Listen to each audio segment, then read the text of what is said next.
crônica de hoje é mais uma homenagem que irei fazer aos mestres que eu tive a oportunidade de estudar com eles e também posteriormente ser professor com eles. Trata-se de alguns professores de história da ciência de Heródoto que eu me deparei na minha trajetória de vida como estudante secundarista e como estudante universitário e posteriormente como professor desta mesma cadeira. Começaria a falar sobre os conceitos de história. Eu diria que para muitos, história é a reconstituição do passado cultural da humanidade. História é também a ciência que descreve o homem através dos tempos. E história, para muitos, é o ramo da sociologia que narra metodicamente os fatos. Todavia, eu diria que me apaixonei mais por outro conceito, mais simples, mais humano e de uma profunda evidência do que vem a ser os estudos da história. Foi o conceito do grande orador romano Cícero, autor de As Catilinarias. Dizia ele sobre a história. História, meus prezados ouvintes, para Cícero era mais nada do que um conhecimento que é a mestra da vida, realmente. A história carrega nos ombros quase todos os conhecimentos humanos. Serve de propedêutica para que os outros evoluam. E eu tive a oportunidade de me deparar com grandes professores na trajetória, repito eu, da minha existência como estudante do ginásio, do curso clássico e do curso superior. Começaria meus professores do tradicional Colégio Carneiro Leão, onde eu tive três grandes mestres da história nacional e da história universal. O professor Paulo Miranda, que tinha uma característica muito interessante, porque ele era um apaixonado da civilização hebraica. Ele dava aulas maravilhosas com o conteúdo que ele conhecia bem também da Bíblia. Tive também o professor Gerardo Magela Costa, que puxava um bocado pela história social. E um grande mestre, que foi o professor Jorge Calu. Professor simples, humanista, era tão simples que ficava todas as tardes na Rua Nova, defronte da Igreja Conceição dos Militares, com um grupo de estudantes, quase todos os dias,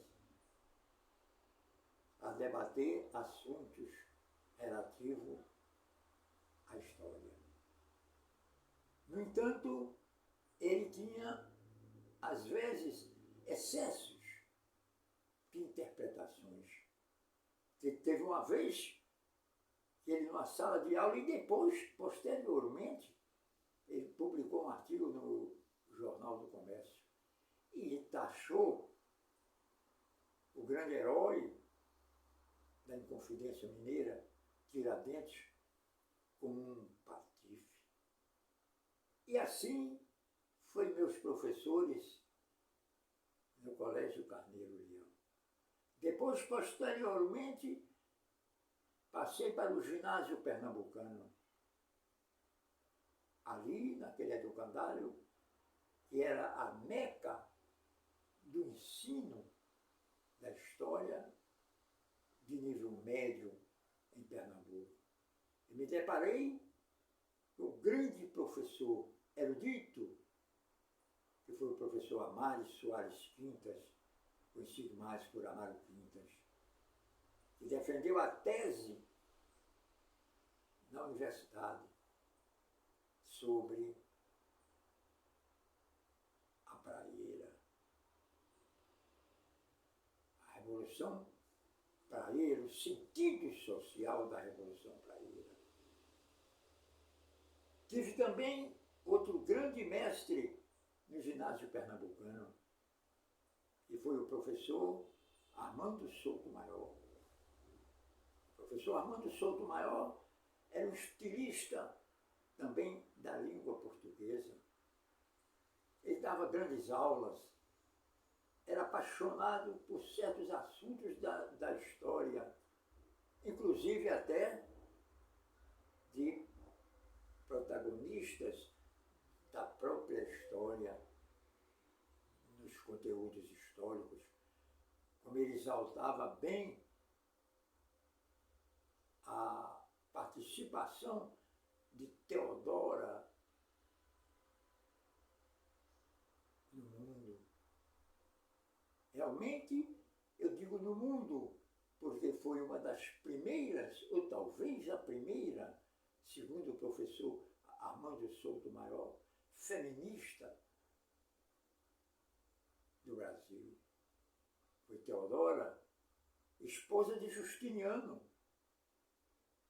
Justiniano, que foi o criador do Corpus Juris Civilis, das pandectas, do digesto, das institutas glosadas e não glosadas no Império Bizantino.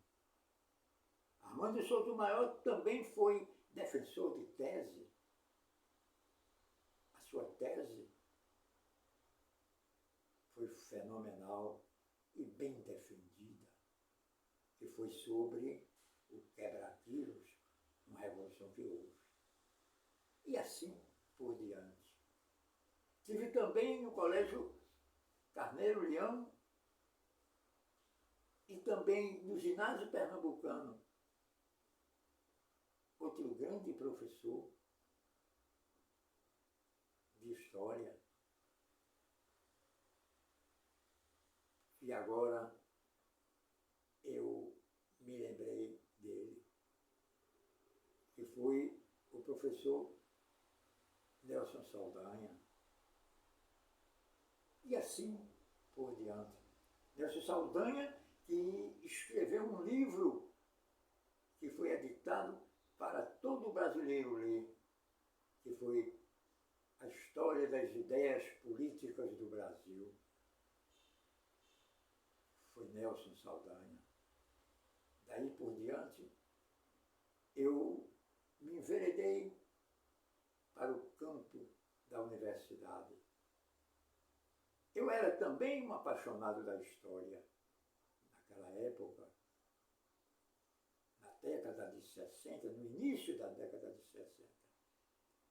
Na Universidade Católica, eu voltei de novo a deparar-me com o professor Amário Quintas e o professor Armando Souto Maior, mas acrescento ainda as aulas brilhantes e simples do professor Potiguar Matos, brincalhão em salas de aula, desses professores universitários que se interpenetram bem com o corpo de alunos. tem sugestões interessantíssimas e geralmente ele estava brincando.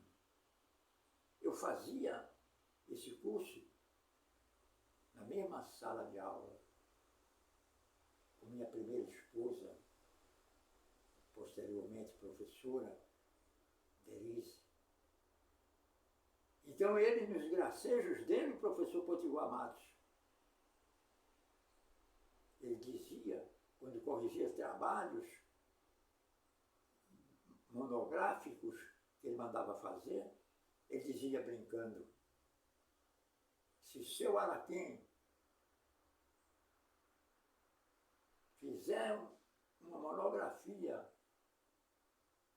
e tirar a mesma nota que a sua esposa, que foi colega de turma, eu coloco mais meio ponto nela, aliás, nele, para ele não perder a moral dentro de casa. Eram professores assim dessa natureza. Professores que se interpenetravam bem com o alunado para julgar as personagens da nossa história. Tive também o professor, este eu já era professor também, o substituí, não que tivesse valor idêntico, ele era um simples professor e ele era um intelectual de primeira categoria. Foi o professor Rubem Franca, conhecido nacionalmente como um dos maiores conhecedores da obra Os Lusíadas de Camões. Ele foi até para programas de rádios no Rio de Janeiro e em São Paulo, e tirou prêmios. Era o professor Rubem Franca, que, por sinal, era um estudioso de história, mas era médico. Parece até um paradoxo, né? Era médico analista. E assim por diante. Tive outro grande professor de história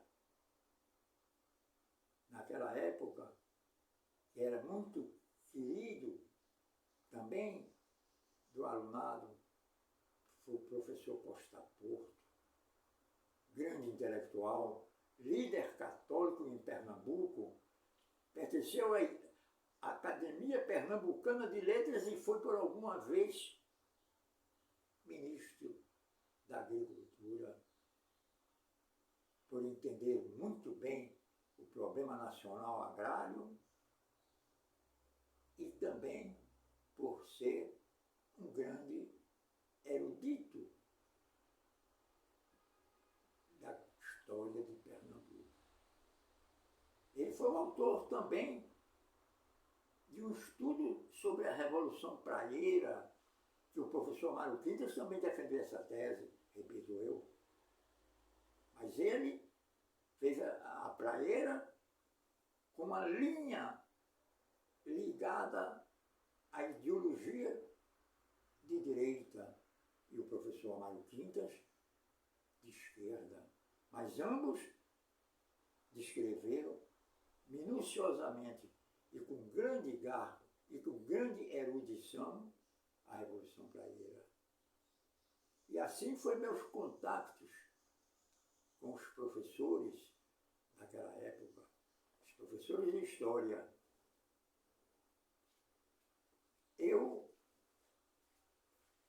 É um dos conhecimentos que eu dou mais valor, não porque eu ensinei história por muitos anos, em vários educandários aqui em Recife, como Santa Maria, como Agnes, como Ginásio Pernambucano e tantos outros.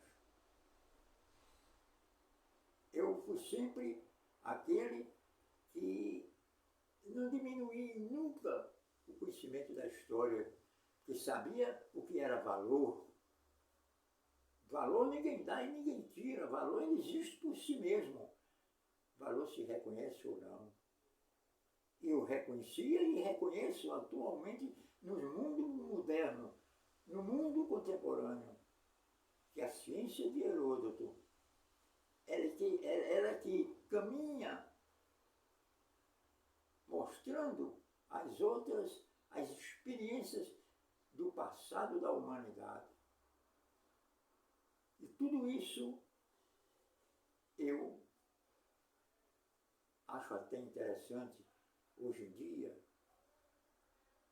Há pessoas, geralmente adolescentes, no seu linguajar comum estudantil, nos âmbitos estudantis, eles conversando uns com os outros, taxam a ciência de Heródoto, a história de que eles chamam de matéria decorativa. Matéria decorativa, uma ciência. O conhecimento, para ser científico, tem suas qualidades para ser classificado. E a história foi classificada como ciência social. Sempre fui um apaixonado da história, porque comecei a estudá-la em casa, com os meus avós, com meus tios, que prepararam o alicerce, a base, para quando eu chegar no curso médio, ou posteriormente numa universidade, eu estar mais ou menos preparado para não dizer certas bobagens. Mas isso são coisas que se encontram nas trajetórias do conhecimento humano. Eu queria terminar esta crônica de hoje homenageando os meus professores, exaltando uma ciência de valor, que vem colaborando, cooperando grandiosamente, ingentemente, para o progresso da humanidade. Eu sempre gostei de interpretações e analisar a interpretação através de frases heróicas, através de elucubrações e raciocínios de filósofos, de historiadores, de geógrafos. E há uma frase muito conhecida no Brasil, frase histórica do almirante Barroso, na célebre Batalha Naval do Riachuelo, quando ele dizia, aliás, até há quem diga, plagiando o grande almirante Nelson na Batalha de Trafalgar, ele na Batalha de Riachuelo deu aquele brado: o Brasil espera que cada um cumpra o seu dever. Mas essa frase, ela é dúbia para até mesmo as gerações do mundo contemporâneo. Ela é dúbia porque, meus ouvintes, é uma frase que não traduz bem a segurança, o patriotismo do cidadão brasileiro. Porque o Brasil não espera, o Brasil tem certeza,